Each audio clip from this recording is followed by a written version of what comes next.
Hello जी, नमस्कार। स्वागत है आप सभी का मेरे स्मार्ट बायोलॉजी क्लासेस में। चलिए हम अपने साइकोलॉजी के टॉपिक को आगे कंप्लीट करते हैं। हम पढ़ रहे थे अधिगम यूनिट, ठीक है, जिसमें हमने क्या है अधिगम की सामान्य जो परिभाषा थी वो हम लोगों ने देख लिया, उसका अर्थ क्या है वो हमने देख लिया, और उसके बाद जो उनकी विशेषताएं हैं वो हम लोगों ने देख ली थी। अब आते हैं अधिगम के सिद्धांत। यहाँ से क्वेश्चन सरल भी बनते हैं तथा कठिन क्वेश्चन भी बनते हैं कि कैसे सरल जैसे ऐसे पूछ ले कि निम्न में से उद्दीपक अनुक्रिया का सिद्धांत किसने किसने दिया, ठीक है, या फिर जो ऐसे पूछ ले पावलोव का सिद्धांत क्या था, या फिर ऐसे पूछते हैं कि एक एक बड़ा भाई अपने छोटे भाई को आग के पास जाने से रोकता है, यह किस सिद्धांत पर आधारित है। या फिर ऐसे पूछ ले कि अनुभव से लाभ उठाना निम्न में से किस सिद्धांत की विशेषता है। तो इस तरह से सरल क्वेश्चन भी बनते हैं तथा कठिन क्वेश्चन भी बनते हैं। तो चलिए हम देखते हैं एक एक करके किस तरह से।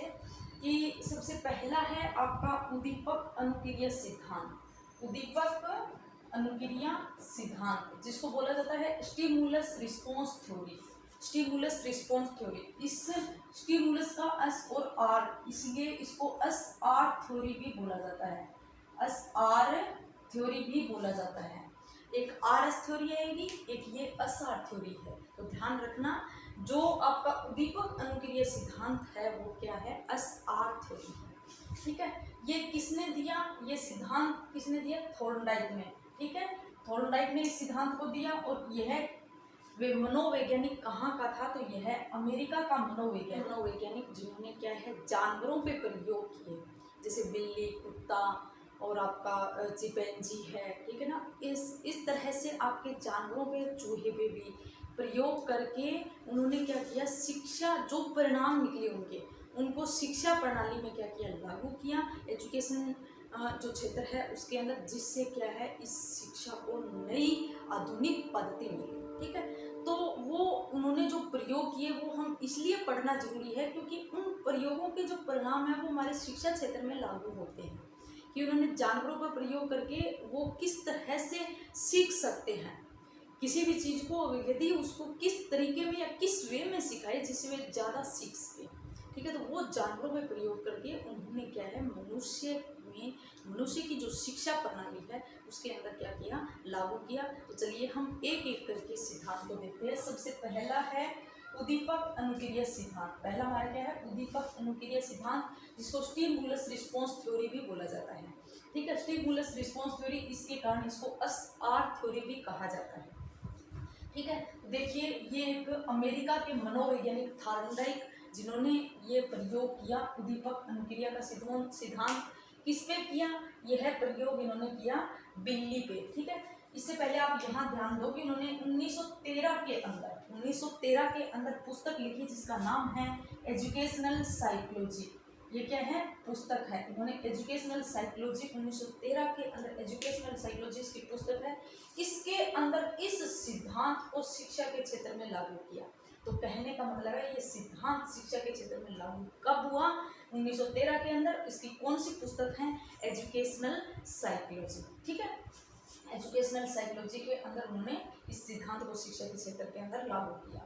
फिर आता है इनके अन्य नाम। अन्य नाम पढ़ने से पहले मैं इस प्रयोग को समझा देती हूँ। बाकी इसकी ऐसे नहीं पूछेगा कि इन्होंने प्रयोग कैसे किया, क्योंकि ये वस्तुनिष्ठ प्रश्न आने वाले हैं, ऑब्जेक्टिव टाइप क्वेश्चन आने वाले हैं, तो उसमें इस तरह से पूछ सकते हैं कि यह प्रयोग किस जानवर पर किया। तो याद रखना बिल्ली पे। बाकी मैं आपको प्रयोग समझा देती हूँ क्योंकि कंटेंट याद रखने के लिए आपको प्रयोग को समझना सबसे ज़्यादा जरूरी है। देखो थॉर्नडाइक ने क्या किया, बाहर एक मांस का टुकड़ा रखा और अंदर एक पिंजरे, ये क्या है, पिंजरा, ठीक है। इस पिंजरे के अंदर क्या है, बिल्ली को बंद कर दिया, ठीक है ना। इस पिंजरे के अंदर क्या है, जैसे यहाँ मैंने लगाई नहीं है, यहाँ जालियाँ लगी हुई है, ठीक है। यहाँ क्या लगी हुई है, जालियाँ लगी हुई है। तो इन्होंने क्या किया, इस पिंजरे के अंदर बिल्ली को बंद कर दिया, और उस बिल्ली को इस पिंजरे की व्यवस्था इस तरह से थी कि ये चिटकनी, ये यहाँ जो चिटकनी है, ये जो चिटकनी दिख रही है, इस पे यदि इसको दबाएं तो ये क्या ऊपर की तरफ निकलेगा, ये इसको दबेगा तो ये नीचे आएगा, तो ऊपर ये कुंडा ऊपर की तरफ खींचेगा, जिससे क्या है ये दरवाजा ये जो दरवाजा है वो क्या है, ओपन हो जाएगा। ठीक है, इस तरह से इन्होंने पिंजरे की व्यवस्था की और उस पिंजरे के अंदर इन्होंने क्या, बिल्ली को बंद कर दिया और बिल्ली के सामने दिखता हुआ एक मांस का टुकड़ा रख दिया। ठीक है, बिल्ली इस मांस के टुकड़े को देखते ही क्या करेगी, उछल कूदने लगेगी। क्या करेगी, उछल कूद करने लगेगी। ठीक है, तो जैसे ही ये उछल कूद करेगी, इसको नहीं पता है कि इस चिटकनी को दबाने से ये दरवाजा ओपन होता है, लेकिन ये क्या करेगी, इसको बाहर निकलने के लिए उछल कूद करेगी। इसको उद्दीपक, इसको हम कहेंगे, ये जो आपका मांस का टुकड़ा है, इस मांस के टुकड़े को क्या है, उद्दीपक, ये क्या है, उद्दीपक है। और इस उद्दीपक को देखकर क्या हो रही है, अनुक्रिया। बिल्ली क्या कर रही है, बार बार क्रिया कर रही है। ठीक है, तो बिल्ली का जैसे उछल कूद करने लगी तो बिल्ली का पंजा पड़ा चिटकनी पे और दरवाजा हो गया ओपन और बिल्ली आ गई बाहर। ठीक है, यही प्रयोग फिर दोबारा दर्शाया गया। ठीक है, दोबारा दर्शाया गया तो क्या हुआ कि बिल्ली वैसे ही जैसे मांस का टुकड़ा बाहर रखा और बिल्ली को वैसे ही पिंजरे के अंदर बंद किया। ठीक है, तो अब की बार बिल्ली क्या करेगी, बिल्ली को पता चल गया कि यहाँ जाने से, जैसे इस कोने में जाने से कोई फायदा नहीं, कि यहाँ इधर मुंह नहीं था, इधर ही मुंह था, तभी क्या हुआ था, खुला था। लेकिन इसको इन्होंने क्या, एक ही कोना छोड़ा है, बाकी 3 कोने में एक बार उधर जाएगी, एक बार इधर जाएगी, उछल कूद करेगी और फिर अचानक से इसका पंजा पड़ जाएगा चिटकी पे और चिटकनी पे, और चिटकनी दबते ही बिल्ली आ जाएगी बाहर और मांस का टुकड़ा खा लेगी। ठीक है, तो इस प्रकार 2 बार से प्रयोग दोहराया गया। फिर तीसरी बार जब प्रयोग को दोहराया गया तो बिल्ली अब की बार क्या है, इस कोने को और छोड़ दिया। उन्होंने क्या किया कि इस कोने में जाने से भी कोई फायदा नहीं। ठीक है, तो अब की बार बिल्ली क्या करेगी, बिल्ली करेगी उछल कूद, वैसे ही 2 कोनों में नहीं जाएगी, इधर भी और इधर, दोनों तरफ क्या करेगी, उछल कूद, और फिर अचानक से बिल्ली का पंजा पड़ जाएगा चिटकनी पे और जैसे ही पंजा पड़ेगा चिटकनी, दरवाजा ओपन हो जाएगा और बिल्ली क्या आ जाएगी बाहर। ठीक है, फिर आगे चौथे प्रयोग में क्या होगा कि बिल्ली, जैसे ही बिल्ली को बंद किया जाएगा तो क्या होगा, बाहर मांस का टुकड़ा रखेगा तो बिल्ली को पता चल जाएगा कि यहाँ पैर रखने पर ही, इस पंजे पे पैर रखने पर ही क्या है, दरवाजा ओपन होता है। यानी इस चिटकनी पे पंजा रखने पर ही क्या है, दरवाजा ओपन होता है। तो बिल्ली सीधा कहाँ रखेगी, इस चिटकनी पे पंजा रखेगी और रखते ही बिल्ली आ जाएगी बाहर और मांस के टुकड़े को खा लेगी। ठीक है, तो इस प्रयोग से क्या निष्कर्ष निकलता है, तो देखिए हम देखते हैं कि इन्होंने कहा कि प्रयास व त्रुटि, यानी कि इनके अन्य नाम दिए, इन प्रयोग के आधार पे जो इनके निकले वो उनके नाम दिए गए और यहाँ से पूछा जाता है कि निम्न में से यह सिद्धांत किसका है। ठीक है, तो प्रयास व त्रुटि, बिल्ली ने क्या किया, बार बार प्रयास, उछल कूद की, अनुक्रिया की। इन्होंने क्या की, अनुक्रिया। जैसे ये देखो, इस सिद्धांत का नाम है उद्दीपक अनुक्रिया का सिद्धांत। तो उद्दीपक क्या है, मांस का टुकड़ा जो बाहर रखा हुआ है, क्या है, उद्दीपक। अनुक्रिया क्या है, बिल्ली बार बार क्या कर रही है, उछल कूद कर रही है पिंजरे से बाहर आने के लिए, क्या कर रही है, वो अंदर ही अंदर क्रिया किए जा रही है। अब कई प्रकार की कई सारी क्रियाएं हैं, इन कई सारी क्रियाओं को मिलाकर क्या कह दिया, अनुक्रिया। ठीक है, तो उद्दीपक अनुक्रिया का सिद्धांत मत भूलना, क्या है, बिल्ली का प्रयोग किसने किया, थॉर्नडाइक ने, कब, 1913 के अंदर। कौन सी पुस्तक के अंदर, शिक्षा के क्षेत्र में लागू किया, एजुकेशनल साइकोलॉजी के अंदर। ठीक है, फिर देखो प्रयास व त्रुटि, यानी बार बार क्या करेगी, प्रयास करेगी और फिर भी त्रुटि करेगी, गलती करेगी बिल्ली बार बार। जैसे बिल्ली को प्रयोग को दोहराया गया तो बिल्ली ने गलती सबसे पहले क्या, एक ही कोने को छोड़ा, बाकी पे तो उन्होंने अनुक्रिया की, यानी यहाँ उन्होंने अनुक्रिया की तो वो गलत अनुक्रिया थी। ठीक है, तो इन्होंने क्या किया, बार बार प्रयास किया तथा त्रुटि भी करती गई, इसलिए इसको क्या कहा गया, प्रयास व त्रुटि का सिद्धांत। अब देखो प्रयत्न व भूल का सिद्धांत। देखो इन्होंने प्रयत्न किया, भूल यानी भूल गई कि यहाँ इसका पंजा दबा हुआ है, यहाँ पंजा दबाने पे ये दरवाजा ओपन होगा, ये भूल गई तो ये क्या है, बाकी 3 कोनों में जा रही थी, क्यों, क्योंकि वो भूल गई थी। तो प्रयत्न व भूल का सिद्धांत कौन सा, बिल्ली पे किया गया प्रयोग। ठीक है, अब देखो संबंधवाद का क्या अर्थ है कि ये जो उद्दीपक है, ये उद्दीपक और इस बिल्ली के बीच में, इस अनुक्रिया के बीच में क्या हो रहा है, संबंध स्थापित हो रहा है। ठीक है, देखो बिल्ली क्यों कर रही है अनुक्रिया, बिल्ली अनुक्रिया क्यों कर रही है, जब उद्दीपक है तभी तो अनुक्रिया कर रही है। जैसे आप लोग क्यों पढ़ रहे हो, यदि आपके सामने आपके आपके सामने लैब असिस्टेंट की वैकेंसी नहीं हो तो आप क्यों पढ़ोगे? कि भाई आपके सामने उद्दीपक है जो आपकी वैकेंसी आई हुई है, तभी तो आप पढ़ रहे हो, तभी तो आप पढ़ रहे हो कि यानी कि उद्दीपक को देखकर ही क्या होती है, अनुक्रिया होती है। और जब उद्दीपक और अनुक्रिया में क्या है, संबंध है एक, कि जब उद्दीपक होगा तभी अनुक्रिया होगी। ठीक है, यानी कि संबंधवाद का सिद्धांत, संयोजनवाद, इन दोनों में क्या हो रहा है, संयोजन, इसलिए इसको संयोजनवाद का, इन दोनों में क्या बंध गया, बंधन। ठीक है, बंधन यानी बिल्ली किसके साथ बंध गई, इस मांस के टुकड़े के साथ बंधी हुई है, उद्दीपक को देख के ही क्या कर रही है, अनुक्रिया कर रही है। ठीक है, फिर आता है हर्ष एवं दुख का सिद्धांत, कि बिल्ली को क्या किया, हर्ष कब हुआ कि जब दरवाजा खुला, और दुख कब हुआ जब बिल्ली को दरवाजा इसको बंद किया गया। ठीक है, यानी हर्ष, एक बार हर्ष हो रहा है कि जब दरवाजा ओपन हो गया तो मांस का टुकड़ा प्राप्त कर लिया, फिर बिल्ली को बंद किया तो उसको क्या हो रहा है, दुख हो रहा है, इसलिए इसको एक नाम और दिया जाता है, हर्ष तथा दुख का सिद्धांत। ठीक है, तो ये तो इनके थे नाम, इस सिद्धांत उद्दीपक अनुक्रिया सिद्धांत के दूसरे नाम। ठीक है, अब हम देखते हैं कि इन्होंने थॉर्नडाइक ने क्या किया, इन्होंने टोटल 8 नियम दिए, जिसमें से 3 इन्होंने मुख्य नियम दिए तथा 5 इन्होंने गौण नियम दिए। मुख्य नियम इम्पोर्टेंट है, वेरी वेरी मोस्ट इम्पोर्टेंट कह सकते हैं, यहाँ से क्वेश्चन पूछ लिया जाता है। और ये मुख्य नियम क्यों, क्योंकि ये शिक्षा के क्षेत्र में बहुत ही इम्पोर्टेंट है। यदि ये लागू नहीं होता है तो एक शिक्षा प्रणाली विकसित नहीं होती है या सीख नहीं सकते हैं। हम क्या पढ़ रहे हैं, अधिगम ही तो पढ़ रहे हैं, सीखना। तो सीखना क्या है कि एक बालक किस तरह से सीख सकता है, तो उसके अनुसार इन्होंने मुख्य नियम दिए।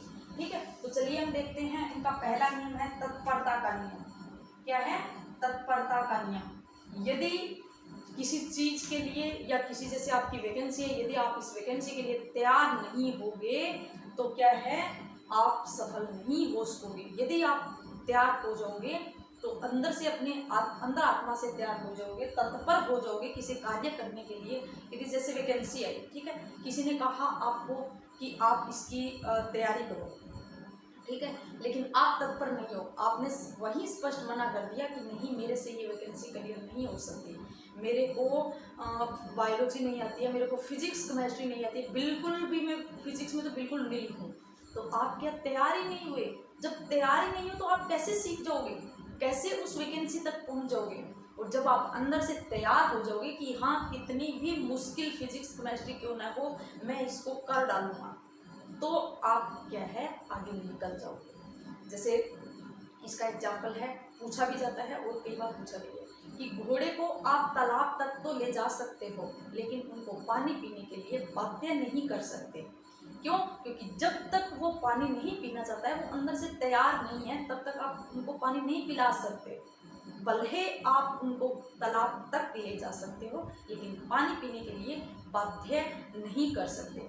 जैसे यानी कि मैं कहूँ कि मैंने कहा आपको कि मैं आपको साइकोलॉजी अच्छे से करवा दूँ, जिससे आपका सिलेक्शन 100% हो जाएगा, कि जितने भी लोग पढ़ रहे हैं उन सब का सिलेक्शन 100% हो जाएगा। तो देखो, मैं तो मेरी अपनी तरफ से तैयारी कर रही हूँ, लेकिन आप लोग कितना तैयार हो, आप लोग कितना पढ़ पा रहे हो, डिपेंड वो करता है कि आप तत्पर हो कि नहीं हो। जब आप तत्पर हो तो सामने वाले का दिया हुआ ज्ञान अपनी शिक्षा प्रणाली के अंदर लागू होता है तथा वो आगे महत्व रखता है। ठीक है, पूरा का पूरा फोकस और पूरा का पूरा डिपेंड आप पे करता है कि आप कितना तैयार हो। कि यदि मैंने तो बोल दिया लेकिन आप लोग वीडियो नहीं देख रहे हो, या फिर आप इंटरेस्ट नहीं ले रहे हो पढ़ाई में, या फिर आप जल्दी जल्दी पढ़ रहे हो, या तैयार ही नहीं हो कि नहीं मैं तो नहीं पढ़ूंगा, जैसा होगा वैसा हो जाएगा, 1.5 महीने में मैं क्या करूँगा। तो कहने का अर्थ है कि तत्परता, यानी एक व्यक्ति, एक बालक जब उसको सिखाया जाता है, तो जब तक वो बालक तैयार नहीं है, तत्पर नहीं है, तो उसको हम सिखा नहीं सकते।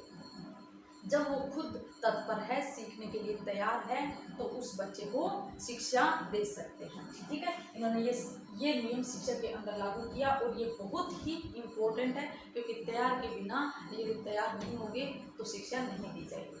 ठीक है, फिर दूसरा आता है इसका अभ्यास का नियम। दूसरा क्या आता है? अभ्यास का नियम। अभ्यास यानी कि आपने तत्पर तो हो गए, लेकिन आप बार बार इनका प्रयास नहीं करोगे, बार बार आप नहीं दोहरान करोगे, तो आप नहीं सीख सकते। यानी एक सीखने के लिए बहुत ही इंपॉर्टेंट है कि आप उनको बार बार दोहराओ। जैसे कहते हैं ना, करत करत अभ्यास जड़मति होत सुजान, कि यदि आप बार बार अभ्यास करोगे तो जो मतलब पत्थर, एक एग्जाम्पल दिया जाता है कि एक पत्थर जो है, पत्थर पे निशान पड़ जाते हैं। क्यों? क्योंकि कुएं से जो वो पानी निकाला जाता है तो बार बार क्या किया जाता है, उस पर प्रयास किया जाता है, जिससे पत्थर पर भी क्या है, दरार पड़ जाती है। जैसे पत्थर कितना कठोर, कितना मजबूत होता है। अब यदि कहे कि मेरे अंदर कुछ नॉलेज नहीं है, मेरा बिल्कुल भी माइंड नहीं है कि मैं इनको पढ़ पाऊँ, मैं इनको ग्रहण कर पाऊँ, या इस वैकेंसी को मैं क्लियर कर पाऊँ, लेकिन आप जब भी आपके दिमाग में ऐसा ख्याल आए तो याद रखना कि पत्थर पर भी निशान पड़ जाते हैं, पत्थर भी टूट जाता है। तो आप लोग तो पत्थर तो नहीं हो ना, आप में तो कुछ इमोशनल है, कुछ भावनाएं है, कुछ पढ़ सकते हो, दिमाग दिया हुआ है, भगवान का सब कुछ दिया हुआ है।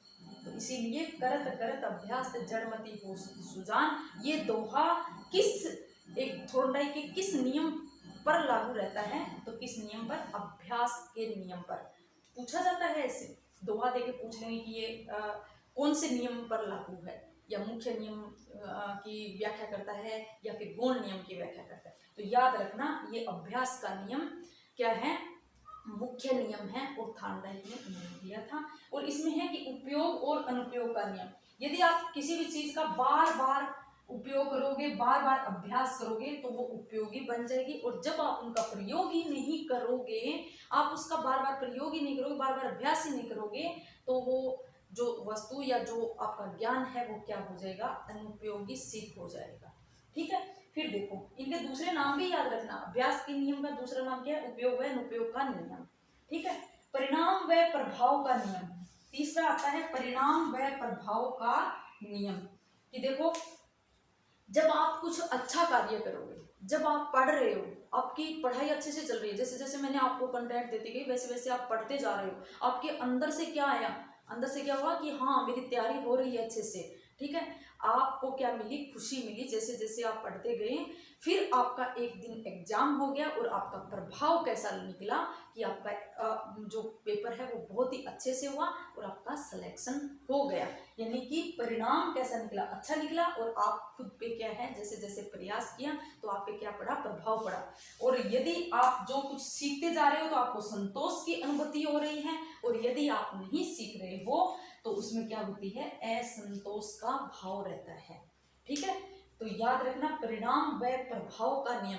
तो मुख्य नियम कितने हुए? थार्डडाइक के मुख्य नियम, तत्परता का नियम, अभ्यास का नियम, प्रभाव व परिणाम का नियम। तत्परता का नियम, अभ्यास के नियम को दो नाम दिए गए, उपयोग व अनुपयोग का नियम, और एक आपका जो परिणाम व प्रभाव का नियम है, इसको संतोष व असंतोष का नियम भी बोला जाता है। तो आई होप आपको ये तीनों नियम समझ में आ गए होंगे। सीधा सीधा क्वेश्चन पूछ लेते हैं कि उद्दीपक अनुक्रिया सिद्धांत के मुख्य नियम कौन कौन से हैं? 3 ये दे देंगे, या मुख्य नियम कौन सा नहीं है, निम्न में से मुख्य नियम नहीं है तो 3 ये दे देंगे, एक इसमें से दे दें। तो आपको याद रखना है कि कौन से मुख्य नियम है और कौन से गौण नियम है। ठीक है, तो चलिए अब हम देखते हैं गौण नियम क्या है। गौण नियम इन्होंने कितने दिए? 5 नियम। बहु प्रतिक्रिया का नियम। बहु प्रतिक्रिया का नियम क्या कहता है कि यदि आप, जैसे ये बिल्ली यदि बार बार प्रैक्टिस नहीं करती, बार बार प्रयोग नहीं करती, तो क्या है, क्या वो मांस के टुकड़े को प्राप्त कर लेती? जैसे आप ये समझो, आप इस पिंजरे में बंद हो, यहाँ बैठ के आप पढ़ाई कर रहे हो, आपके सामने ये गोयल आपका लक्ष्य है, और यदि आप यहाँ सीधे एक कोने में बैठे रहोगे तो कैसे मिल जाएगी ये आपकी जॉब? कैसे मिल जाएगी? कैसे मिल जाएगा ये आपका गोयल?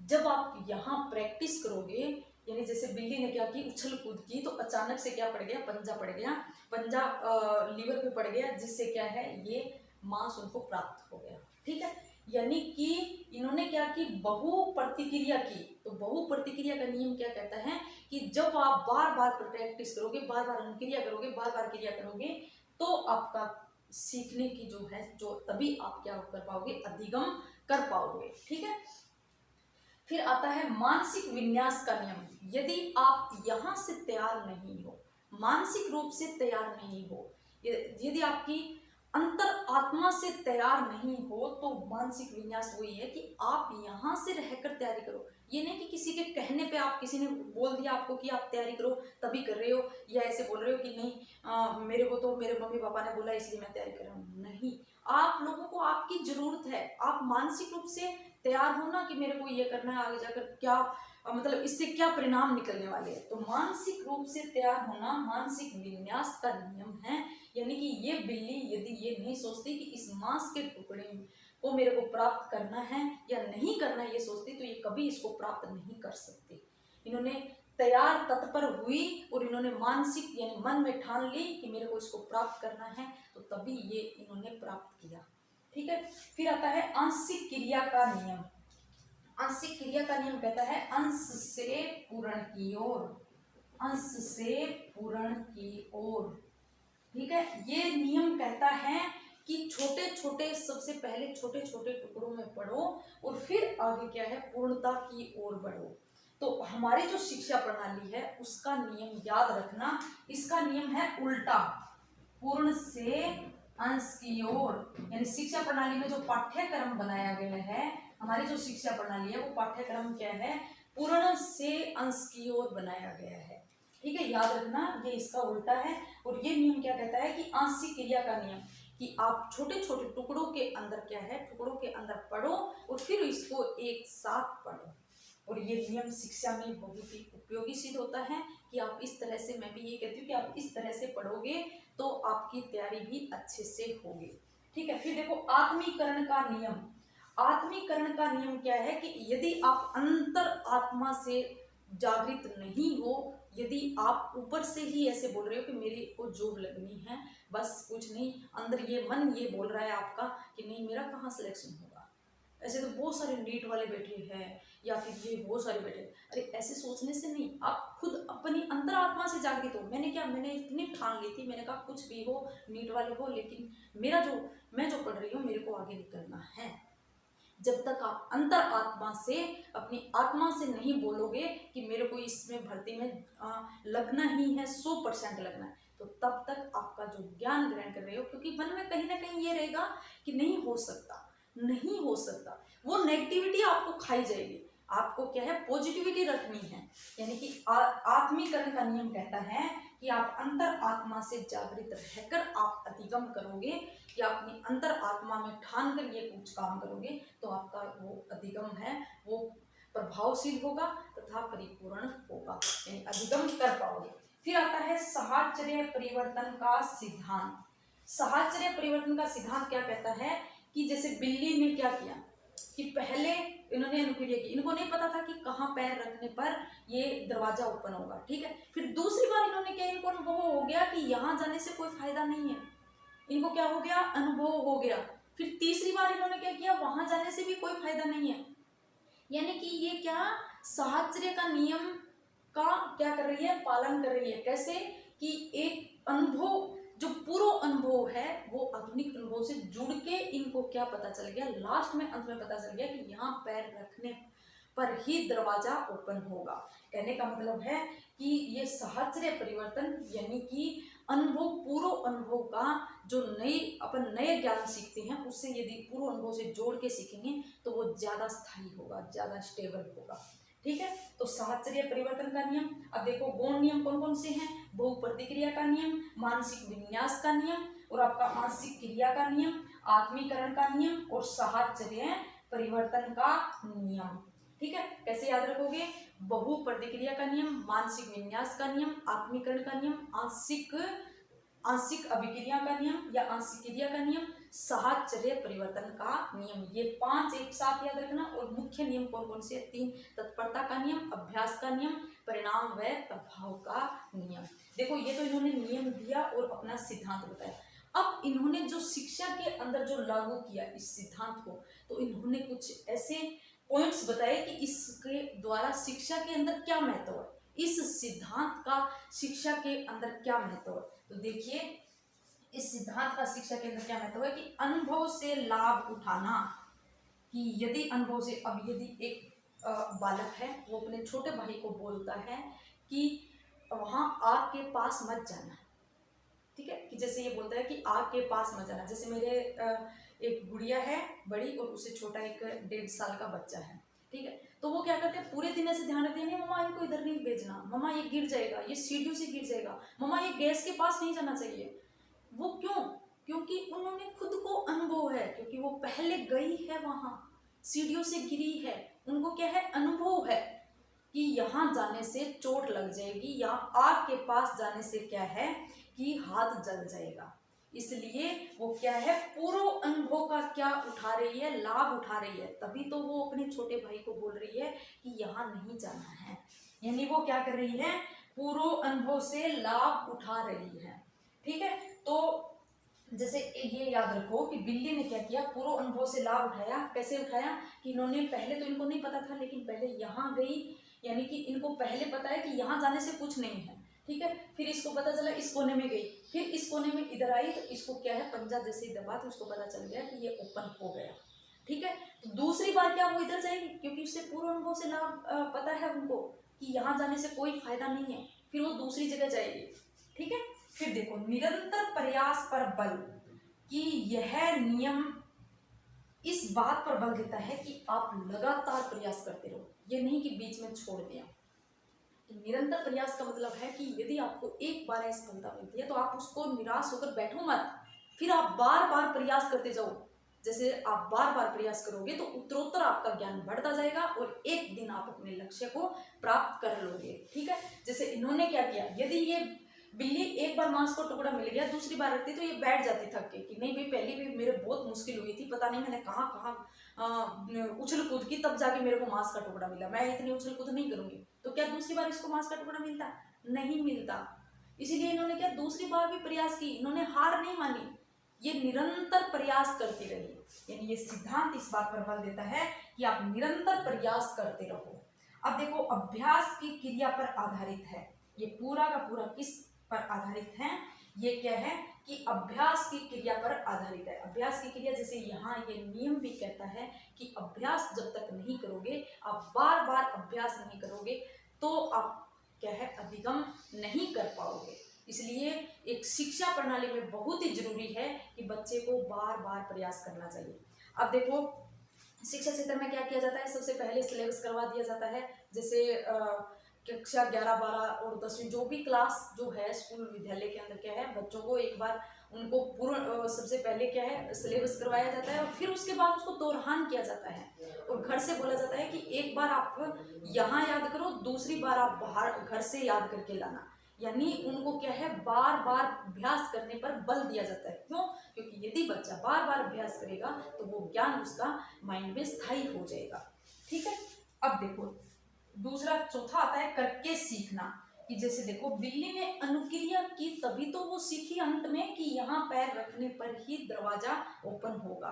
इसलिए करके सीखने पर बहुत ही इंपॉर्टेंट है। पूछा जाता है कि निम्न में से कौन सा सिद्धांत करके सीखने पर आधारित है, ठीक है। तो करके सीखना, कोई भी काम, अब जैसे ये बोल दें कि आप क्लास के अंदर क्या है, अध्यापक ने ये बोला कि देखो बेटा, आप ये प्रयोग घर से करना, ठीक है। यदि वो बच्चा प्रयोग घर से नहीं करता है और सीधा पढ़ के आ जाता है तो वो उनका स्टेबल नहीं रहता है, वो स्थायी नहीं रहता है। और जब वो उस प्रयोग को घर पे करके सीखेगा तो वो उसका ज़्यादा स्टेबल रहेगा, वो अधिगम अच्छे से कर पाएगा, ठीक है। तो करके सीखने पर क्या देती है, सफलता में सफलता, कि जब असफलता में ही सफलता मिलती है। इस तरह से यहाँ देखो, बिल्ली की तरफ, बिल्ली को सबसे पहले क्या मिली, असफलता। एक बार अनुक्रिया की, 2 बार अनुक्रिया की, उनको क्या मिलती गई, असफलता। लेकिन एक बार इस असफलता के अंदर ही उसको क्या मिल गई, सफलता, कि अचानक से उसका पैर कहाँ रख गया, लीवर में, या फिर जो चिटकनी है उस पर रखा गया, ठीक है ना।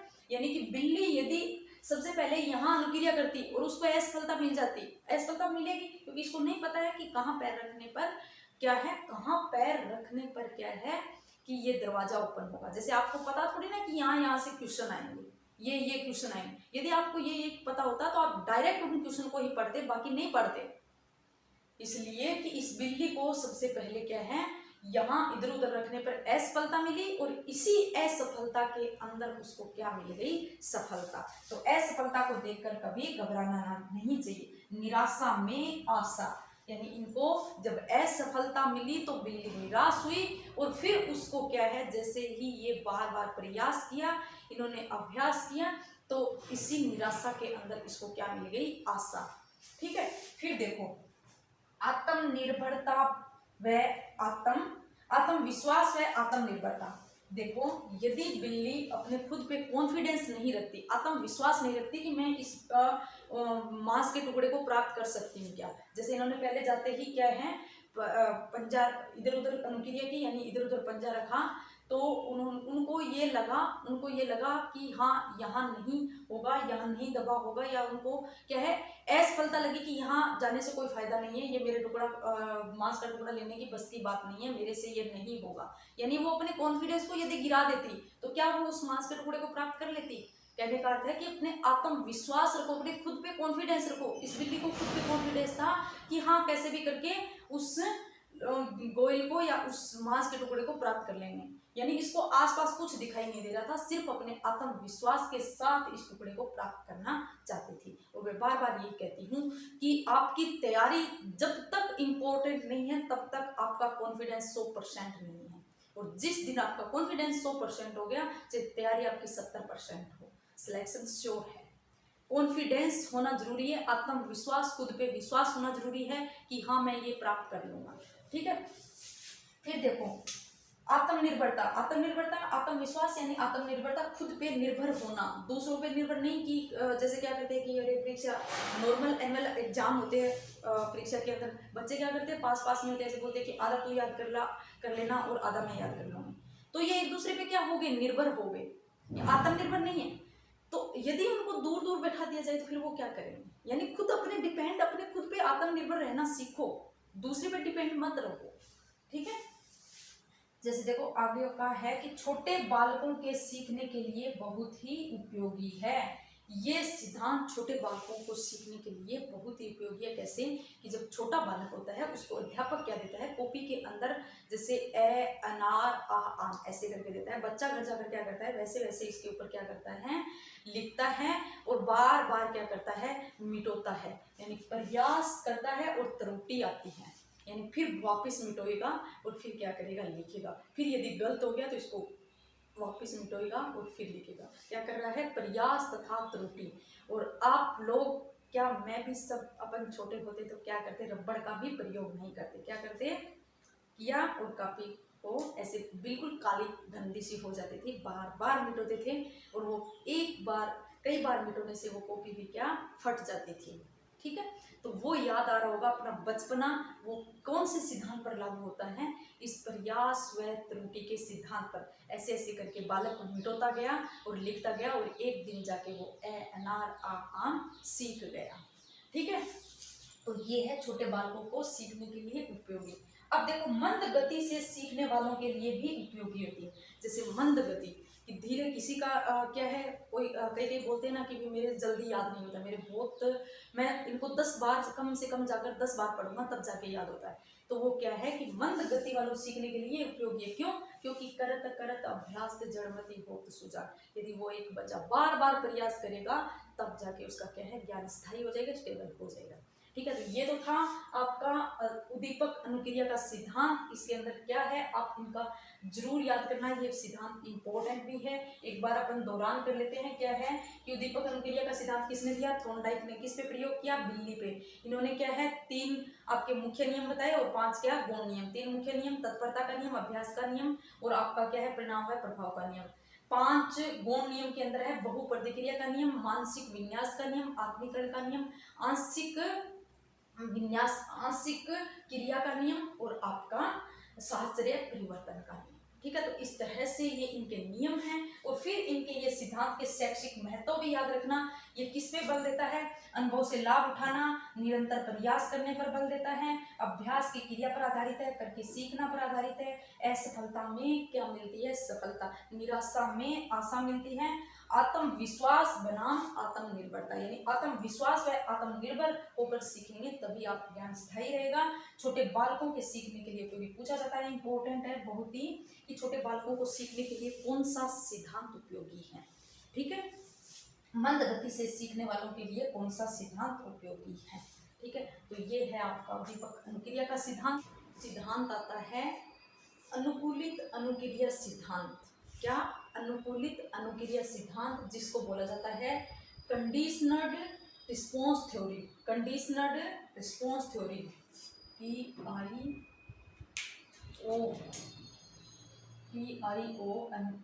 Conditioned response theory. ठीक है, देखो अनुकूलित अनुक्रिया सिद्धांत के कई सारे नाम हैं। इससे पहले ये मत पढ़ो, पहले आप क्या है ये प्रयोग समझो। देखो अनुकूलित अनुक्रिया सिद्धांत किसने दिया? इसके प्रवर्तक है पावलोव। ठीक है, किसने? पावलोव ने दिया। अनुकूलित अनुक्रिया सिद्धांत किसने दिया? पावलोव ने दिया। इसका पूरा नाम है Ivan Petrovich Pavlov. Ivan Petrovich Pavlov. ठीक है, ये निवासी कहाँ के हैं? तो ये रूस के हैं। इन्होंने ये सिद्धांत कब दिया? 1904 में दिया। और ये है जो प्रयोग किया, किस पर किया? इन्होंने कुत्ते पे। थॉर्नडाइक ने किस पे किया था? बिल्ली पे। इन्होंने किस पे किया? कुत्ते पे। और उन्होंने वो सिद्धांत जो थॉर्नडाइक का उद्दीपक अनुक्रिया सिद्धांत कब दिया गया? 1913 के अंदर। और ये कब दिया गया? 1904 के अंदर। उनकी डेट, जो प्रयोग किस पे किए गए वो याद रखना। और एक ये भी याद रखना कि निवासी ये कहाँ के? रूस के हैं, तथा थॉर्नडाइक कहाँ के हैं? अमेरिका के हैं। ठीक है, तो चलिए अब हम देखते हैं कि इन्होंने कुत्ते पर प्रयोग किस तरह से किया। ठीक है, तो देखो उन्होंने क्या किया, एक जो टेबल ली, जो पढ़ते हैं, पढ़ने वाले जो टेबल होती है वो एक टेबल ली। टेबल के जो नीचे क्या है, कुत्ते को बैठा दिया, बांध दिया। और उसके बाद में एक परखनली लगा दी। ठीक है, उसके मुंह से लार निकले, इसके लिए एक परखनली लगा दी जिसमें क्या है, लार आ जाए। और उसको एक ऐसे रूम के अंदर बंद किया जिसके क्या है, अंदर ध्वनि नहीं पहुंच सके। ध्वनि रोधित रूम के अंदर कुत्ते को बंद किया। ठीक है, फिर उन्होंने क्या किया कि सबसे पहले क्या किया, उन्होंने घंटी बजाई, कुत्ते के मुंह से लार नहीं आई। उन्होंने क्या किया, घंटी बजाई, कुत्ते के मुंह से लार नहीं आई। फिर उन्होंने उसके सामने भोजन रख दिया। जैसे ही भोजन रखा तो कुत्ते की लार टपक गई। ठीक है, फिर उन्होंने क्या किया, घंटी बजाई और भोजन प्रस्तुत किया। फिर भी क्या आया, लार आई। ठीक है, फिर घंटी बजाई और तुरंत क्या है, भोजन दिया तो लार आई। इन्होंने जैसे ये इनकी मैंने 4 कंडीशन बनाई है, इसमें आप समझिए किस तरह से कि ये देखो, ये घंटी बजाई, कुत्ते के मुंह से लार नहीं आई। क्योंकि घंटी को नहीं समझता है जब तक उनको नहीं बताया गया, यानी घंटी से नहीं समझ रहा है कि भोजन आ रहा है। ठीक है, तो यानी ये घंटी के साथ बंधा हुआ नहीं है, अभी तक घंटी के साथ नहीं बंधा हुआ है। तो क्या है कि घंटी बजाने पर कुत्ते के मुंह से लार नहीं है। फिर उन्होंने क्या किया, भोजन प्रस्तुत किया। घंटी नहीं बजाई, भोजन प्रस्तुत किया। भोजन प्रस्तुत किया तो लार क्या होगी, लार टपकने लग गई। ठीक है, यानी कि ये स्वाभाविक है कि कुत्ते का भोजन देके लार टपकने लग जाए। भाई ये तो कुत्ता है, अपने भी ऐसे ऐसे अच्छे अच्छे पकवान रख दे तो लार तो आने लगेगी, निश्चित है, स्वाभाविक है। क्योंकि ये नहीं कह सकते कि ये जानबूझ के करे, स्वाभाविक है। ठीक है, फिर देखिए इन्होंने तीसरी कंडीशन में क्या किया, घंटी बजाई और घंटी के साथ क्या प्रस्तुत किया, भोजन। जैसे ही घंटी बजाई तुरंत भोजन प्रस्तुत किया तो कुत्ते के मुंह से क्या निकलने लगी, लार। ये पुनरावृत्ति इन्होंने बार बार दोहराया। ठीक है, घंटी बजाई, भोजन प्रस्तुत किया, लार निकली। घंटी बजाई, भोजन प्रस्तुत किया और कुत्ते के मुंह से लार निकली। कई बार इन्होंने दोहराया। दोहराने के बाद कुत्ता क्या है, इस घंटी के साथ बंध गया। यानी कि जैसे ही घंटी बजी, बजते ही कुत्ते को लगा कि भोजन अब तो आएगा, और उसकी लार क्या है, निकलने लग गई। यानी अनुबंधन स्थापित हो गया। बंधन स्थापित हो गया किसके बीच, घंटी और इस कुत्ते के बीच। ठीक है ना, देखो घंटी और कुत्ते की लार के बीच क्या बंधन स्थापित हो गया। अब देखो, अब जैसे ही घंटी बजाई और भोजन प्रस्तुत नहीं करने पर भी क्या है, लार आने लगी। ठीक है, यानी कि कुत्ता क्या कर लिया, इसके साथ बंधन स्थापित कर लिया, अनुबंधन स्थापित कर लिया। अब देखो यहाँ सीधी घंटी बजाई, कुत्ते के मुंह से लार नहीं है, लेकिन यहाँ सीधी घंटी बजाई, कुत्ते के मुंह से लार है। क्यों?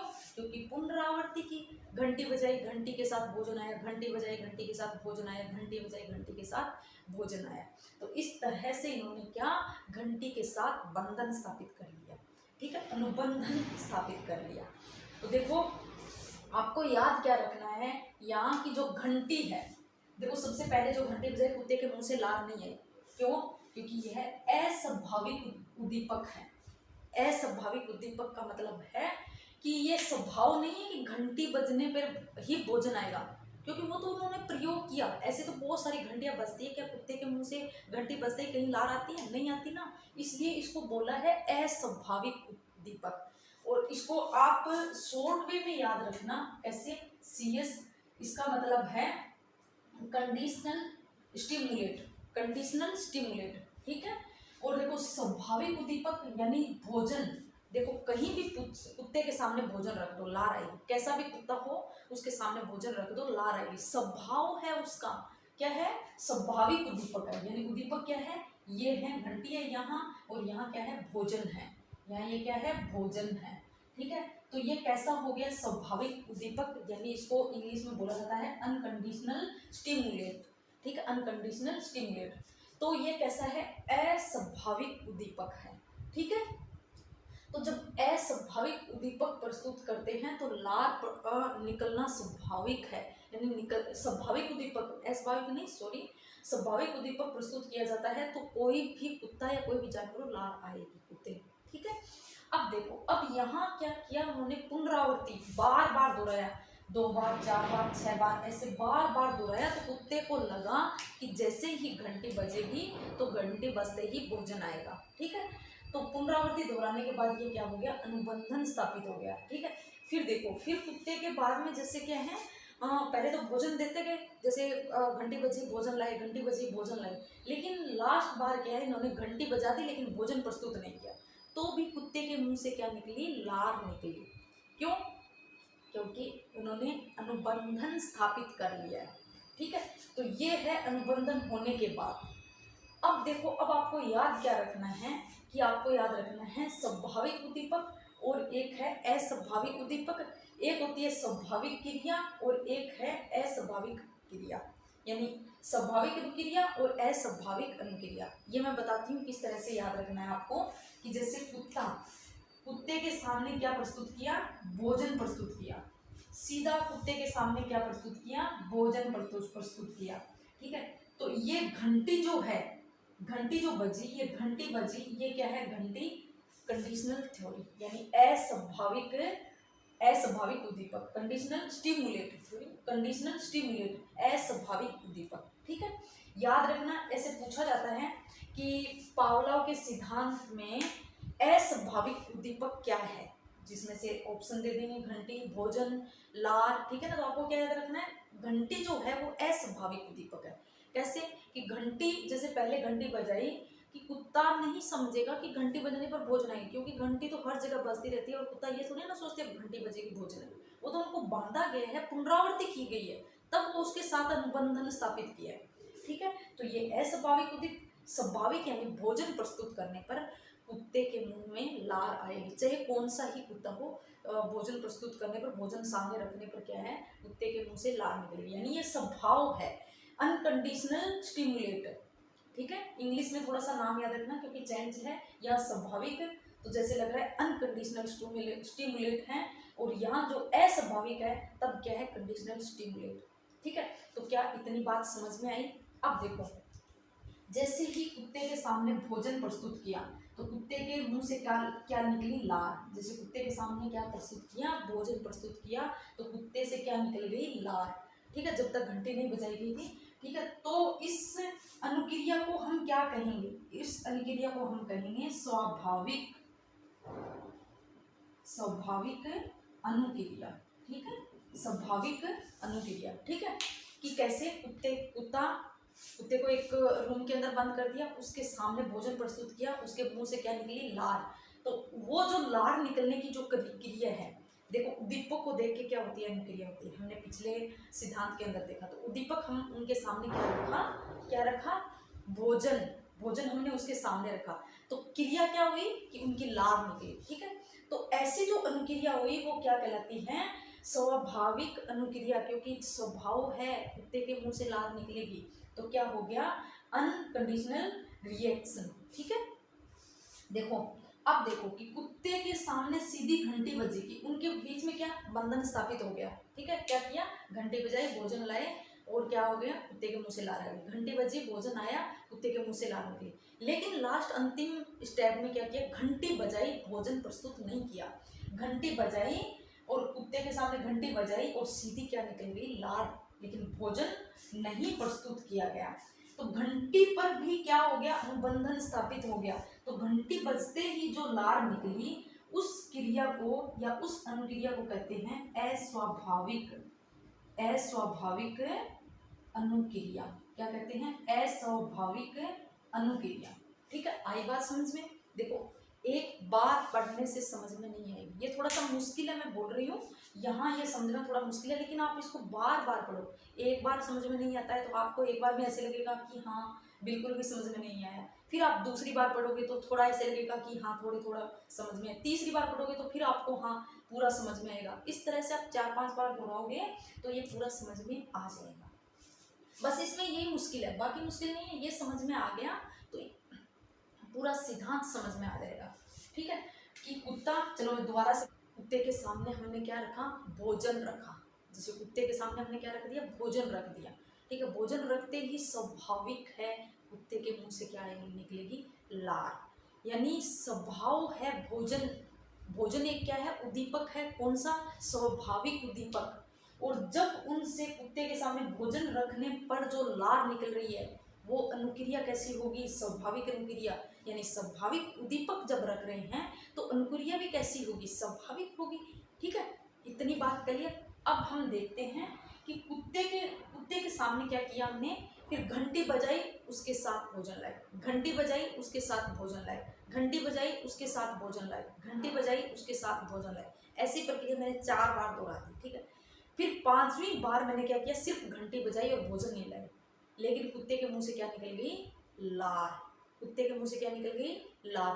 क्या, सिर्फ घंटी पर ही लार निकल गई, यानी घंटी के साथ ही लार निकलना। घंटी एक प्रकार की क्या है, अस्वाभाविक उद्दीपक है। कैसे, कि सीधी यदि कुत्ते के सामने घंटी बजाई गई तो कुत्ते के मुंह से लार नहीं निकली जब अनुबंधन नहीं था। ठीक है, जब हमने पुनरावृत्ति करके हमने क्या है, बांध दिया कुत्ते को, बंधन, किसके साथ बंधन बैठा दिया, अनुबंधन किसके साथ है, इस घंटी के साथ, तो सीधा घंटी से जब लार निकली तो इस अनुक्रिया को क्या कहेंगे, अस्वाभाविक अनुक्रिया। यानी घंटी कैसा उद्दीपक है, अस्वाभाविक अनुक्रिया, अस्वाभाविक उद्दीपक। ठीक है, घंटी कैसा है, अस्वाभाविक उद्दीपक। जब अस्वाभाविक उद्दीपक के साथ जब अनुक्रिया होती है तो वो अनुक्रिया कैसी होगी, अस्वाभाविक अनुक्रिया होगी। ठीक है, अनकंडीशनल रिएक्शन, और यहाँ हो जाएगी कंडीशनल रिएक्शन। ठीक है, ये होगी अनकंडीशनल रिएक्शन और ये होगी कंडीशनल रिएक्शन, CR। ठीक है, और ये याद रखना, कंडीशनल स्टिमुलेट और आपका अनकंडीशनल स्टिमुलेट। ठीक है, तो ये आपके समझ में आया होगा। ठीक है, अब देखते हैं इनके क्या क्या अन्य क्या क्या नाम हैं, क्योंकि नाम कई बार क्या है यहाँ से दे देते हैं, ये अनुकूलित अनुक्रिया सिद्धांत न देकर इनका अन्य नाम दे देते हैं।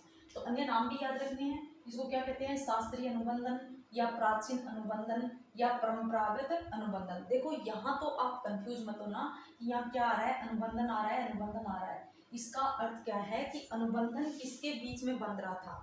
ठीक है, इसके बीच में कि घंटी, जब घंटी बजी तो भोजन प्रस्तुत किया, कुत्ते के मुंह से क्या आ गई, लार। तो क्या हो गई, इसके बीच में, इन उद्दीपक के बीच में, घंटी और भोजन के बीच में क्या बंद हो गया, बंद गया, अनुबंधन बंद गया। यानी घंटी डायरेक्ट क्या है, घंटी बजाते ही फिर क्या हो गया, भोजन। अब कुत्ते को ऐसे लगने लगा कि जब घंटी बजेगी तभी भोजन आएगा, घंटी बजेगी तभी भोजन आएगा। ठीक है, तो ये इन्होंने क्या बंधन स्थापित कर दिया था।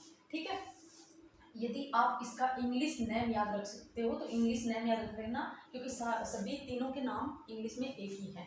क्या है, classical conditioned theory, classical conditioned theory. ठीक है, देखो फिर है संबंध प्रतिक्रिया या संबंध प्रत्यावर्तन। संबंध प्रतिक्रिया, संबंध स्थापित हो रहा है किस किस के मध्य, घंटी तथा भोजन के मध्य क्या बन रहा है, संबंध स्थापित हो रहा है। ठीक है, या संबंध प्रत्यावर्तन, प्रतिक्रिया हो रही है। ठीक है, जैसे कुत्ते की प्रतिक्रिया, यानी कि जैसे ही घंटी बजती है तो कुत्ते के मुंह से प्रतिक्रिया क्या होती है, लार निकलती है। यानी क्रिया क्या है, घंटी बजना, और दूसरी क्या है, लार निकलना। ठीक है, प्रतिक्रिया हो गई। तो ये संबंध प्रतिक्रिया, ये संबंधन प्रत्यावर्तन, इसको रिलेटेड रिएक्शन थ्योरी भी बोला जाता है। ठीक है, फिर है प्रतिवादी अनुबंधन या टाइप अस अनुबंधन। देखो अनुबंधन जहां भी नाम आ जाए तो आप याद रखना अनुबंधन वाला कौन सा सिद्धांत है, पावलोव का। ठीक है, तो रिस्पॉन्स, इसको इंग्लिश में बोला जाता है रिस्पोंडेंट कंडीशनल थ्योरी, टाइप अस थ्योरी। ठीक है, फिर है अनुबंधन का सिद्धांत, अनुबंधन का कंडीशनिंग थ्योरी। ठीक है, इसके प्रवर्तक हमने देख लिए पावलोव। ये है तो इनके नाम बिल्कुल ऐसे लग रहे हैं बहुत ज्यादा है, लेकिन सरल है। आप याद रखोगे तो आपको एक अनुबंधन याद रखना है, बंधन याद जो आपका वो याद रखना है, संबंधन संबंध याद रखना है। देखो बंध सिद्धांत कौन सा था, बंध का सिद्धांत तो था जो धारणा का था वो था। ठीक है, तो अनुबंधन याद रखना है कि इनके बीच में क्या है, अनुबंधन बन रहा है। ठीक है, अनुबंधन, संबंध और आपका क्या याद रखना है, अनुकूलित अनुक्रिया सिद्धांत। बस 3 ही नाम याद रखने हैं, बाकी इसके अंदर ही आपको छुपे हुए दिखेंगे। ठीक है, अब देखो अब क्या है, अनुबंधन का पिता, अनुबंधन का पिता किसे कहते हैं, पावलोव को कहा जाता है। किसको कहा जाता है, पावलोव को। देखो इसको पूछे तो इनको नोबेल पुरस्कार भी मिला हुआ है। क्या, नोबेल पुरस्कार भी मिला हुआ है। इस प्रयोग के द्वारा इसको क्या मिला हुआ है, नोबेल पुरस्कार मिला हुआ है। ठीक है, अब देखो, अब यहाँ जो हम बात कर रहे थे स्वाभाविक उद्दीपक और अस्वाभाविक उद्दीपक, अस्वाभाविक उद्दीपक और स्वाभाविक उद्दीपक तथा आपकी स्वाभाविक अनुक्रिया और अस्वाभाविक अनुक्रिया, परीक्षा में इस नाम से नहीं आएंगे, ज्यादातर दूसरे नाम पूछे जाते हैं, तो वो मैं बताऊंगी। हालांकि ये भी याद रखना है स्वाभाविक, वैसे ये तो याद रह जाएगा अस्वाभाविक, यानी कि जिसके होने पे क्रिया नहीं होती है, यानी घंटी जो है उसके बजने पर भोजन नहीं आता है। वो तो कब आता है, जब वो बंधन संबंध स्थापित कर लेता है, अनुबंधन हो जाता है, तब उसके क्या है, मुंह से लार आती है। लेकिन सीधा यदि उसको पहले नहीं बंधा जाए, उससे संबंध स्थापित नहीं किया जाए, तो तब क्या है, घंटी बजने पर लार नहीं आता है। इसलिए ये क्या है, अस्वाभाविक उद्दीपक। हाँ, भोजन जब हम रखते हैं तो भोजन कुत्ते के मुंह से लार निकलती है, तो वो कैसा है, स्वाभाविक उद्दीपक। तो देखो अस्वाभाविक को क्या बोला जाता है, स्वाभाविक वर्ड है, इसको हम कहेंगे अनुबंधित। क्या कहेंगे, अनुबंधित। ठीक है, और जो स्वाभाविक वर्ण है इसको हम कहेंगे अनानुबंधित, उसको हम क्या कहेंगे, अनानुबंधित। ठीक है, तो अब ऐसे पूछा जाएगा, मतलब क्वेश्चन कैसे पूछेंगे कि ऐसे पूछ लेंगे, अनुबंधित उद्दीपक का उदाहरण क्या है, या पावलोव के सिद्धांत में अनुबंधित उद्दीपक किसे कहा गया है। ठीक है, तो कौन होगा, अनुबंधित, यानी अनुबंधित का अर्थ क्या है, अस्वाभाविक। देखो उल्टा है, यहाँ अनानुबंधित आ रहा है, तो यहाँ ये इसका स्वाभाविक होगा। यहाँ अनुबंधित यानी सीधा अनुबंधित है, इसके अन नहीं लगा हुआ है, तो क्या होगा, इसके दूसरे के ए लगेगा, यानी एक के ए नहीं लगेगा और दूसरे के ए लगेगा, इसके ए नहीं लगाए तो इसके यहाँ ए लगा हुआ है। ठीक है, कैसे याद कर रखना, स्वाभाविक उद्दीपक यानी अनानुबंधित, अस्वाभाविक उद्दीपक अनुबंधित, अनानुबंधित स्वाभाविक। एक याद रख लो, कौन सा, स्वाभाविक, कि इसमें ए नहीं आ रहा है, इसमें ए आ रहा है। ठीक है, यानी क्या है, ए तो वैसे दोनों में ही आ रहा है, लेकिन अनानुबंधित, अनुबंधित 2 बार आ रहा है। ठीक है, तो क्या है, स्वाभाविक क्या होगा, अनानुबंधित।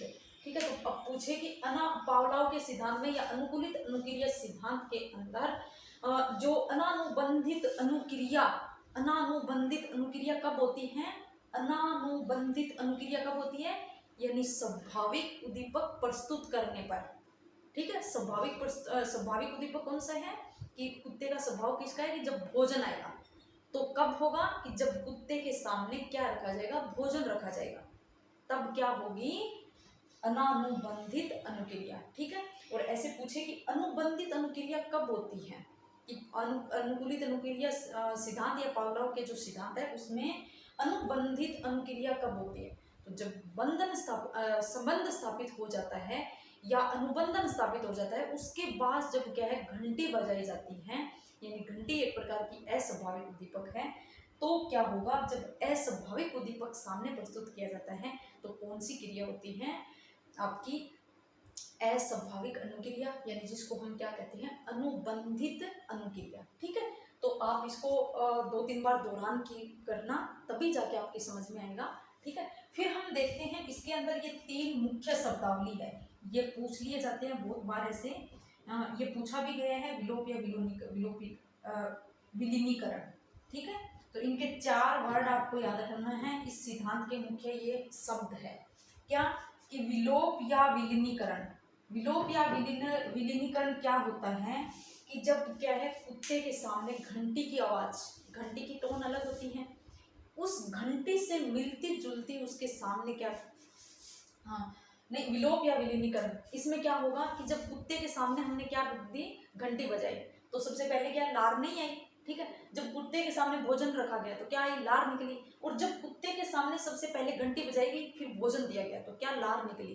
पहले कुत्ते के पास ये अनुक्रिया, यानी कुत्ते के सामने पहले क्या, घंटी बजाई गई, फिर भोजन प्रस्तुत किया गया, तो फिर कुत्ते से क्या निकली, लार। ये प्रक्रिया क्या है, कई बार दोहराई गई, इसकी क्या की गई, पुनरावृत्ति की गई, यानी बार बार घंटी बजाई भोजन दिया, बार बार घंटी बजाई भोजन दिया, ठीक है। फिर जो लास्ट अंतिम जो स्टेप था, जिसमें क्या किया हमने, घंटी बजाई और घंटी बजाते ही भोजन प्रस्तुत नहीं किया, लेकिन कुत्ते के मुंह से क्या निकल आई, लार निकल आई, ठीक है। और फिर ये हमने लास्ट बार दोहराया, ऐसे ही हमने 4-5 बार और दोहरा दिया, क्या कि घंटी बजाई और कुत्ते के वो सामने भोजन प्रस्तुत नहीं किया तो लार निकली, फिर ठीक है, फिर वो कुत्ते के सामने घंटी बजाई, फिर हमने भोजन प्रस्तुत नहीं किया, ठीक है। कितनी बार, मैंने 2 बार बोल दिया, दोनों बार भी हमने भोजन प्रस्तुत नहीं किया तो क्या है, कुत्ते के मुंह से थोड़ी लार कम हो गई, ठीक है। फिर तीसरी बार हमने घंटी बजाई, कुत्ते के मुंह से लार, हमने भोजन प्रस्तुत नहीं किया तो कुत्ते के मुंह से और लार कम हो गई। फिर अंत में कुत्ता समझ गया कि अब घंटी बजने पर भोजन नहीं आएगा, यानी क्या हो गया, उसका जो अनुबंधन स्थापित हुआ था वो खत्म हो गया, विलोप हो गया, विलीनीकरण हो गया।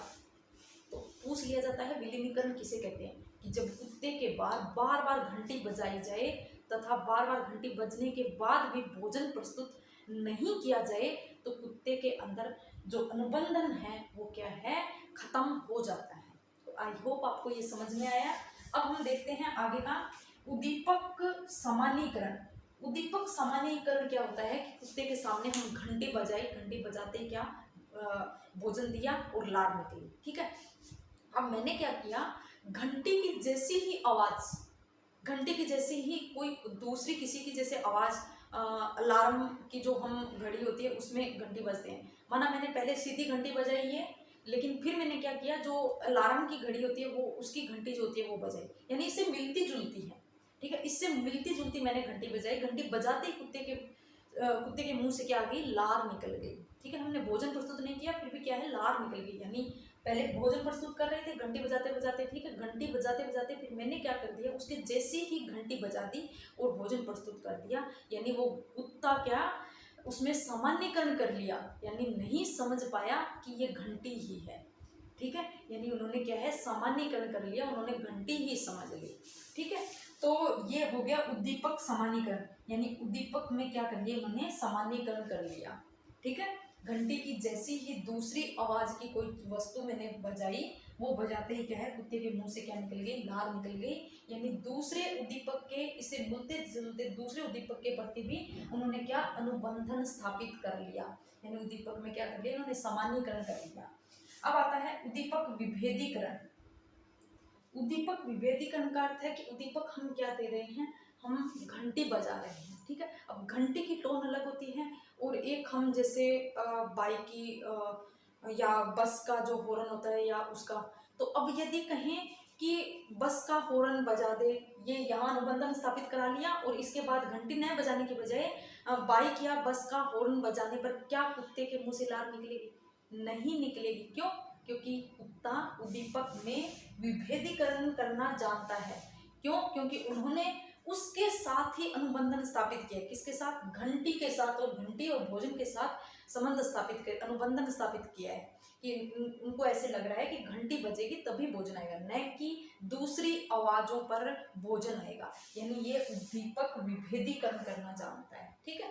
फिर देखो, फिर आता है समय का, कि समय ये इंपॉर्टेंट है, याद रखना, यानी समय 5 सेकंड से ज्यादा टाइम नहीं होना चाहिए, किसके बीच, कि जब आपने घंटी बजाई भोजन प्रस्तुत किया, घंटी बजाई भोजन प्रस्तुत किया, तो घंटी बजाते तुरंत भोजन प्रस्तुत करना चाहिए, सिर्फ 5 सेकंड तक वेट कर सकते हैं, 5 सेकंड तक उसके बीच में, यानी उद्दीपक तथा भोजन, यानी घंटी तथा भोजन के बीच का जो समय है 5 सेकंड का होना चाहिए, इससे ज़्यादा नहीं होना चाहिए, ठीक है। कैसे कि जैसे घंटी बजी, कुत्ते के सामने तुरंत क्या किया, भोजन दिया, ठीक है, यानी घंटी बजाई और तुरंत क्या किया, हमने भोजन प्रस्तुत किया, ठीक है। यदि आप घंटी बजाओ और थोड़ी देर बाद भोजन लाओगे तो कुत्ता नहीं समझेगा, उसमें अनुबंधन स्थापित नहीं कर पाएगा, ठीक है। क्या कि घंटी बजाई, घंटी बजाने के 5, 10, 15 मिनट आप बाद में लाओगे तो कुत्ता उसमें अनुबंधन स्थापित नहीं करेगा। तो समय इसका क्या होना चाहिए, 5 सेकंड का होना चाहिए, ठीक है। तो ये है अधिगम सिद्धांत, अधिगम के सिद्धांत की जो मुख्य हमने शब्दावली और ये प्रयोग कैसे किया वो पढ़ा। अब हम देखते हैं कि इस सिद्धांत का शिक्षा के अंदर महत्व क्या है, कि शिक्षा के अंदर लागू किस तरह से किया जाए जिससे क्या है, शैक्षिक जो प्रणाली है वो सुधार सके, ठीक है ना। तो किस तरह से कि ये शिक्षा में क्या क्या महत्व रखता है, तो प्राणी तभी सीखता है जब वह सतर्क रहता है, ठीक है। तो याद करना, सतर्क यानी कि सावधान, सावधान, ये दो नाम याद रखना। जहां भी सतर्क तथा सावधान आए तो याद रखना, सतर्क तथा सावधान कौन है, कुत्ता, कौन है, सतर्क तथा सावधान कुत्ता, ठीक है। तत्पर कौन थी, बिल्ली, तत्पर कौन थी, बिल्ली, ठीक है।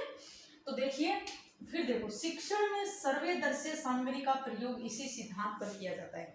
जैसे देखो प्रैक्टिकल वगैरह होता है, सर्वदर्शी सामग्री का जो यानी कि साथ साथ में सुनाया जाता है, बोला जाता है, बच्चों को पढ़ाया जाता है और साथ साथ में उसको प्रयोग करके दिखाया जाता है, यानी सर्वे तथा दर्श्य सामग्री का जो प्रयोग किया जाता है वो इसी सिद्धांत पर क्या है, आधारित है, इसी सिद्धांत पर बल देता है, ठीक है। अब देखो, यह सिद्धांत क्रियाग्रावर्ती पर बल देता है। याद रखना, पुनरावृत्ति, यहाँ पुनरावृत्ति और वहां क्या था, अभ्यास, अभ्यास पूछे तो कौन सा, थॉर्नडाइक, अभ्यास किसका नियम था, थॉर्नडाइक का। और पुनरावृत्ति, पुनरावृत्ति, अब देखो अभ्यास और पुनरावृत्ति दोनों में अंतर है, ये किसका है, पावलोव का। अभ्यास क्या है, यहां से सचेत रहकर किया जाता है, कहां से, दिमाग से, मानसिक तौर तरीके से क्या है, सचेत रहकर किया जाता है। लेकिन पुनरावृत्ति यहाँ से नहीं, ये यांत्रिक तरीके पर बल देता है, यांत्रिक तरीके से बल देता है। ये कैसे, मैं यहाँ जब यांत्रिक तरीके की बात आएगी तब मैं आपको बताऊंगी, ठीक है ना। याद रखना, पुनरावृत्ति कहे तो कौन सा सिद्धांत, अनुकूलित अनुक्रिया सिद्धांत। अभ्यास कहे तो कौन सा सिद्धांत, उद्दीपक अनुक्रिया सिद्धांत, ठीक है।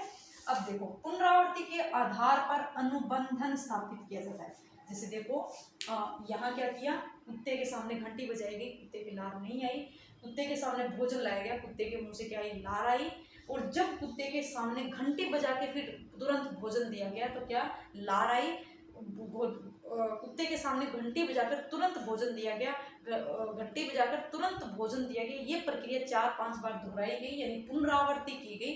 तो कुत्ते के मुंह से क्या निकली, लार निकली, यानी इस घंटी और भोजन के बीच में क्या हो गया, अनुबंधन यानी संबंध स्थापित हो गया, ठीक है। तो अनुबंधन स्थापित कब हुआ, कि पुनरावृत्ति के आधार पर, ठीक है, यानी पुनरावृत्ति करेगा तो इस पर क्या है, अनुबंधन स्थापित हो जाएगा, ठीक है।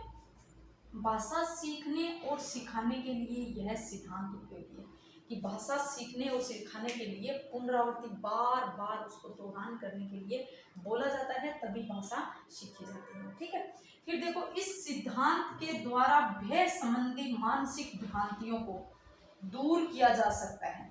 देखो, भय संबंधी भ्रांतियां, सबसे पहले तो ये समझो भय संबंधी भ्रांति आई कैसे। जैसे भय संबंधी भ्रांति बहुत ज़्यादा होती है, क्या कि कोई बिल्ली आई, ठीक है, बिल्ली ने रास्ता काट दिया तो हम क्या बोलते हैं कि बिल्ली रास्ता काट गई, ये सुगन हो गया, अब तो कुछ बुरा काम होने वाला है, बोला जाता है ना।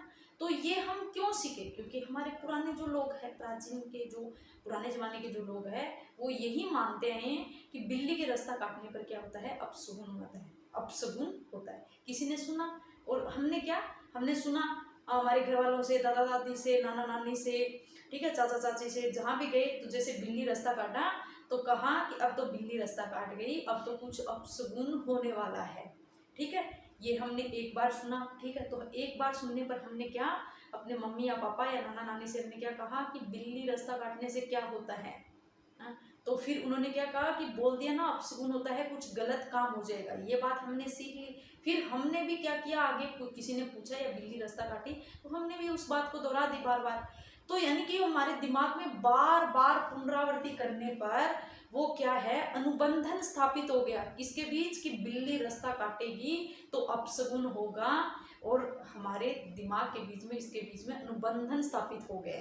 यानी बार बार दोहराने पर क्या हो गया, अनुबंधन स्थापित हो गया। ठीक है, तो अब इसको दूर कैसे किया जा सकता है कि भेद संबंधी भ्रांति को, माना कि बिल्ली रास्ता काटने पर अपशगुन होता है, इसको दूर कैसे करें कि जैसे ही बिल्ली रास्ता काटे आप निकल जाना, जैसे ही बिल्ली रास्ता काटे तुरंत निकल जाना, जैसे ही बिल्ली रास्ता काटे तुरंत निकल जाना। इस तरह से आप जिंदगी में कई बार ऐसे दोहराओगे तो आपके दिमाग से वो बात हट जाएगी, वो अनुबंधन हट जाएगा। ठीक है, जैसे हमने यहाँ क्या किया था कि कुत्ते के सामने हमने क्या किया, घंटी बजाई लेकिन भोजन नहीं दिया, घंटी बजाई भोजन नहीं दिया, घंटी बजाई भोजन नहीं दिया, तो कुत्ते का उस घंटी से अनुबंधन हट गया और कुत्ते की लार निकलनी बंद हो गई।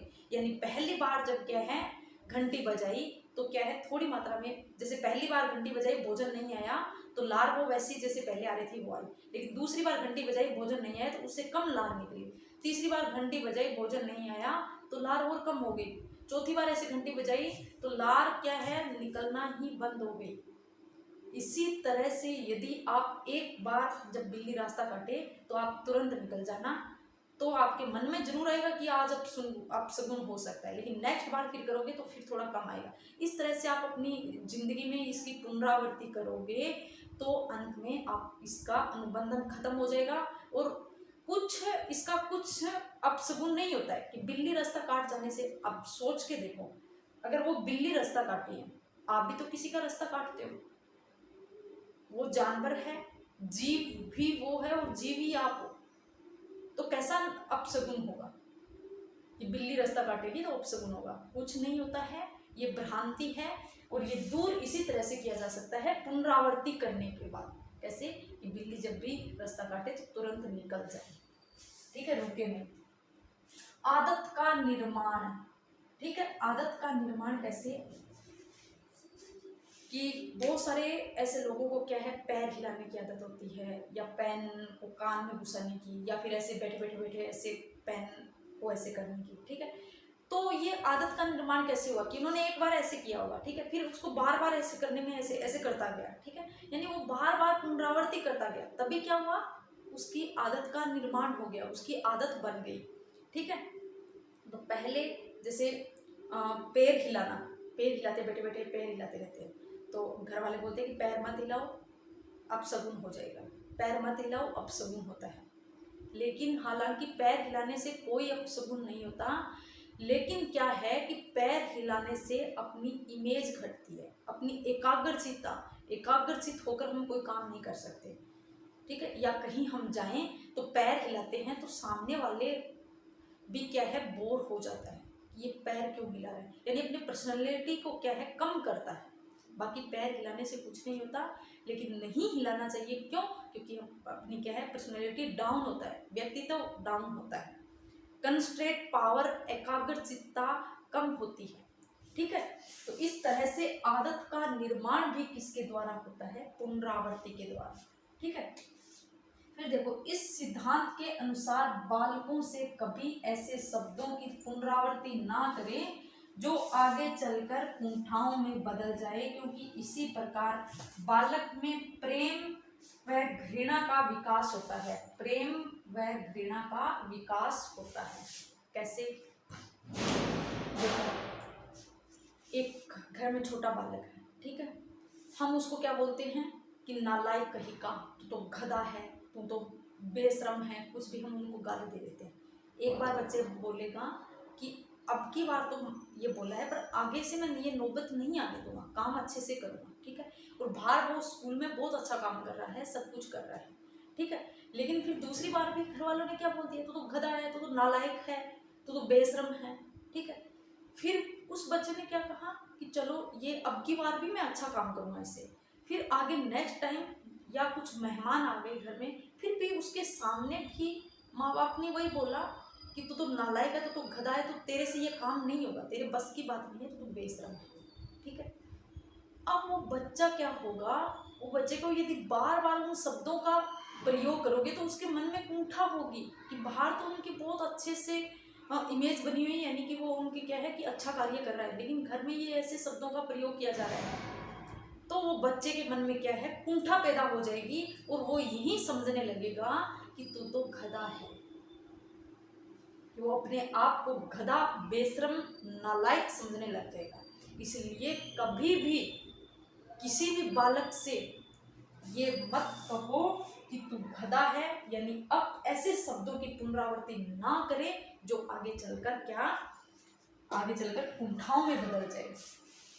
अब यदि यहाँ एक बात और बता देती हूँ, प्रेम और परिणाम, यानी कि यदि आप किसी बच्चे में कुछ चीज़ की कमजोरी है तो उसको आप दूर कैसे कर सकते हो कि किसी जैसे आदत, बिगड़ी हुई आदत है, आप क्या करो, छोटा बच्चा है उसकी आदत बिगड़ी हुई है, आप उस आदत का जो सकारात्मक पॉइंट है वो लेके चलो कि नहीं मेरा बेटा तो ऐसा कुछ कभी कर ही नहीं सकता, कि हालांकि वो क्या करता है, यानी कुछ मान लो छोटी सी बात ही मान के चलो कि वो चॉकलेट ज़्यादा खाता है या गुड़ खाता है, ठीक है ना, आप उसको बार बार यही कहो कि मेरा बेटा बहुत अच्छा है या मेरी बेटी बहुत अच्छी है, कभी ऐसे चॉकलेट या गुड़ का प्रयोग करती ही नहीं है, बार बार उनको यही कहो, फिर उनको लगेगा कि हाँ, जब भी वो चॉकलेट गुड़ का प्रयोग करेगी तो ये सोचेगी कि हाँ मम्मा ने क्या कहा था, चॉकलेट या गुड़ का प्रयोग नहीं करना है, या मम्मा ने कहा नहीं कि मम्मा अपने बारे में क्या सोचेगी, यानी बार बार हम उनके ऐसे शब्दों का प्रयोग करेंगे तो वो खुद को अपने को ऐसा ही मानने लग जाएगी या लग जाएगा। ठीक है, तो ऐसे शब्दों का प्रयोग करो जिससे प्रेम झलके, न कि घृणा, या कि ऐसा नहीं करो कि वो कुंठा में ही बदल जाए। ठीक है, कैसे कि वो कुंठा में ही बदल जाए। ठीक है, अब देखो यह सिद्धांत यांत्रिक तरीके पर बल देता है। अब कैसे यांत्रिक तरीके पर बल देने के लिए आप समझो, एक अभ्यास है, एक पुनरावृत्ति है। अभ्यास क्या होता है कि अभ्यास एक पुनरावृत्ति ही है, दोहरानी है। अभ्यास क्या है, बार बार अभ्यास करना, लेकिन अभ्यास यहां से सतर्क रह के किया जाता है, मानसिक तरीके से किया जाता है, न कि यांत्रिक तरीके से। अब पुनरावृत्ति क्या है, यांत्रिक तरीके से की जाती है। अब देखो एक लड़का है, उसको आदत है पैर हिलाने की, ठीक है, उसको क्या आदत है, पैर हिलाने की, ठीक है, वो बार बार पैर हिलाता रहता है। फिर वो दूसरा जैसे उसको पैर हिलाता देख के या दूसरा कुछ उसका पैर हिलाते देख लेगा, ठीक है, तो वो भी क्या करने लगेगा, पैर हिलाने लगेगा। इस तरह से आगे से आगे क्या है, यांत्रिक तरीके से। उनको नहीं पता है कि पैर हिलाने से क्या होता है या पैर हिलाने से इसके रीजन क्या है, यानी यांत्रिक तरीका हो गया कि उसमें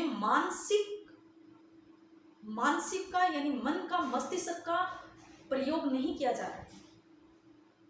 जब मानसिक यानी मस्तिष्क का प्रयोग, सचेत रहकर जब प्रयोग नहीं किया जाता है तो ऐसे तरीके को यांत्रिक तरीके, मशीनरी तरीके पर बल देते हैं।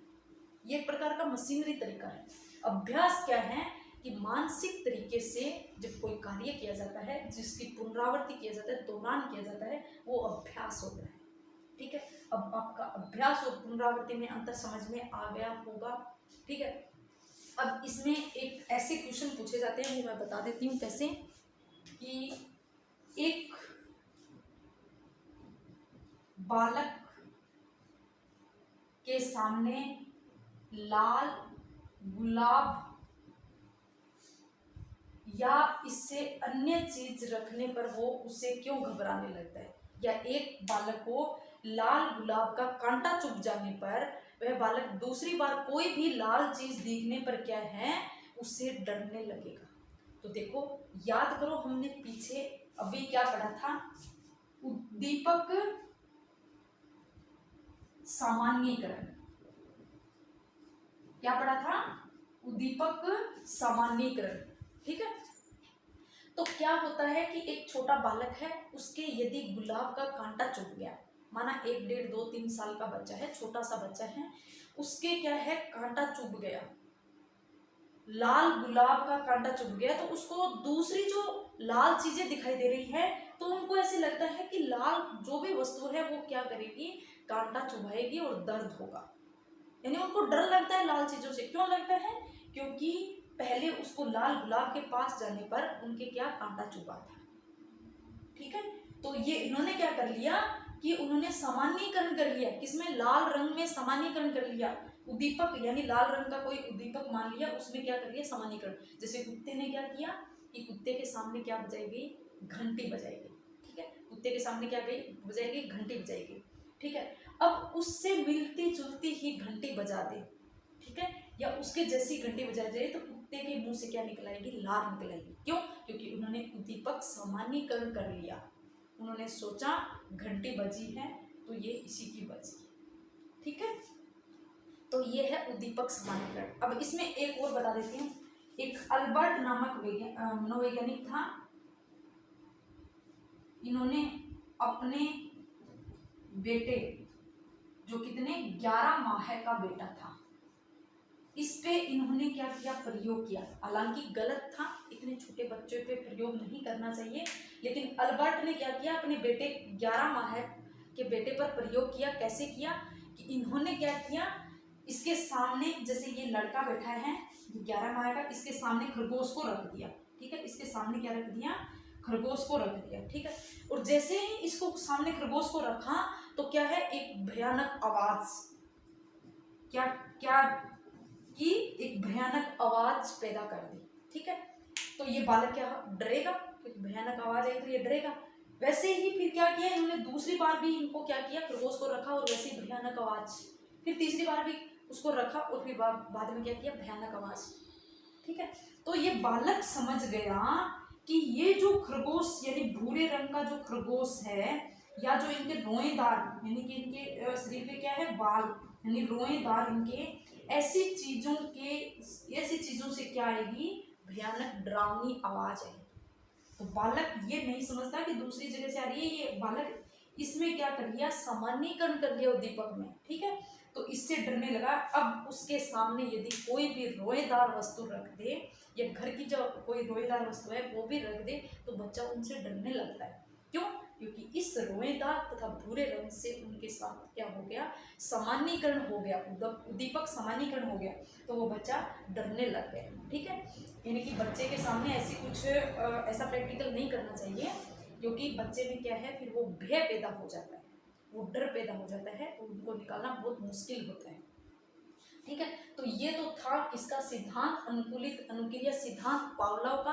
हमने 2 सिद्धांत पढ़ लिए। कौन कौन से? एक उद्दीपक अनुक्रिया यानी पावलोव का सिद्धांत, एक हमने थॉर्नडाइक का। ठीक है, बाकी हम नेक्स्ट लेक्चर के अंदर भी जो बाकी के सिद्धांत बचे हुए वो भी पढ़ेंगे।